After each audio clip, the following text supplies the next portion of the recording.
नमस्कार शेतकरी बांधवांनो, स्वागत आहे आपलं आपल्या एका नवीन व्हिडिओमध्ये। तर मित्रांनो, मी आहे सध्या आपल्या फार्मवरती। तुम्ही पाहताय आपलं शेळी पालन कुक्कुटपालनचं फार्म आहे शिवरशिंगा गावामध्ये, तालुका शिरूर कासार, जिल्हा बीड। तर मित्रांनो, तुम्ही ही शेळी पाहू शकता, दुसऱ्या येताची शेळी आहे आपल्या फार्मवरची। तुम्ही जर कास बघितली तर एकदम कास अशी फुगलेली दिसते।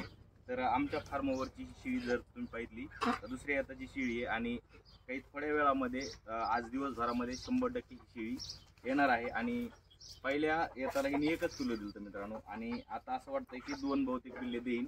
तर शेळीची निवड करत असताना आपण कशी शेळीची निवड केली पाहिजे, तर मित्रांनो जवळपास अशा शेळ्या आपल्या फार्मवरती आपण ठेवल्या पाहिजेत जसं की फक्त 2च पिल्ले जर दिले त्या शेळीने तर शेळी पालन करायला परवडतं मित्रांनो।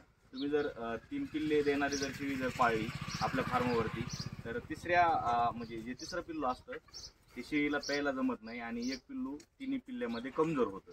त्यामुळे सरासरी 2 पिल्ले देणारी शेळीच तुम्ही निवडायला पाहिजे। आणि ज्यावेळेस तुम्ही शेळी पालन करत असताना तर अनुभव जर नसला तर 100% मी तर सांगेन दुसऱ्या येताच्याच तुम्ही शेळ्या निवडल्या पाहिजे। कारण असं असतं पहिल्या येताची शेळी जर आपण घेतली तर काही शेळ्यांना म्हणजे गाबडण्याची शक्यता असते किंवा आपल्याला माहित नसतं शेळी दुधाला कशी आहे काय। तर त्यासाठी आपण निवड करत असताना दुसऱ्या येताची शेळी निवडली पाहिजे।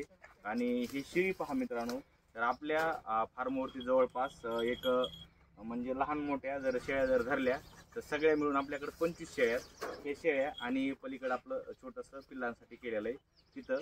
आणि इथं जर कोंबड्या जर बघितल्या तुम्ही, एक 50+ कोंबड्या आहेत ज्या की या शेळ्यांच्या लेंड्या पडल्या तर त्यापासून त्यांचं जतन होतं। पूर्ण जे लेंड्या आहेत त्या कोंबड्या फोडून खातात आणि त्याचं एकदम व्यवस्थित खत केलं जातं। तर एक तुम्ही जर शेळी पालन करत असताना तर शेळी पालनामध्ये अशी एक गव्हाण करायची मित्रांनो। जवळपास 20 शेळ्याची ही गव्हाण आहे। तर 20 शेळ्या या गव्हाणीमध्ये आरामात खाऊ शकतात आणि एकदम छोटे खाणी खर्च आहे मित्रांनो। तुम्ही जर पाठीमागे पाहिलं एक जुनच आपलं शेड आहे, त्या शेडमध्येच ही शेळी पालन चालू आहे। आणि साईडनी जर तुम्ही पाहिलं एक 30x40ची आपण जाळी मारलेली आहे साईडनी आणि त्यावरती ग्रीन कपडा लावलेला आहे साईडनी सगळीकडून जर पाहिलं तुम्ही। कारण असं शेळ्या आणि कोंबड्या आतमध्ये असल्यामुळे कोंबडा आढळला तर असं शेळ्या आणि कोंबड्या आतमध्ये असल्यामुळं बाहेरून काही डिस्टर्ब होऊ नये, कुत्रा आलं मांजर आलं कोंबड्या भेटतात शेळ्या पळतात, त्यामुळे आपण असं ग्रीन कपडा लावलाय की ज्यांना म्हणजे शेळ्यांना आणि कोंबड्यांना बाहेर दिसणार नाही। कोंबडा जरा अगोदरच आहे। तर मित्रांनो, आणि फार्मवरती तुम्ही जर तुमच्याकडे जर जागा जर व्यवस्थित असेल तर तुम्ही असं आतमध्ये उकांडा करू शकता। आतमध्ये उकांड्या केलेला फायदा असा आहे की त्यावरती कोंबड्या अशा चरतात। आणि सगळ्यात महत्त्वाचं सांगायचं होतं आपलं शेळीचं, तर मित्रांनो शेळी पहा जवळ कास बघा मित्रांनो, दाखव कास पूर्ण दाखव कास बघा मित्रांनो।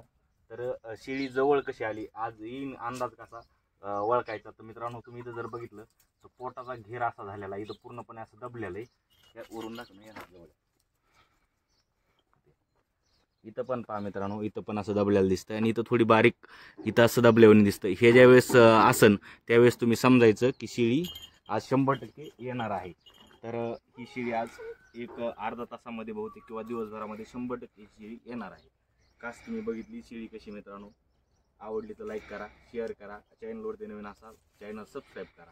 मित्रांनो सविस्तर व्हिडिओ आपल्या चॅनलवरती बाकीचे आहेत, तुम्ही नक्कीच बाकीचे व्हिडिओ पहा। चला भेटूया अशाच माहितीपर व्हिडिओमध्ये, तोपर्यंत काळजी घ्या, थांबा।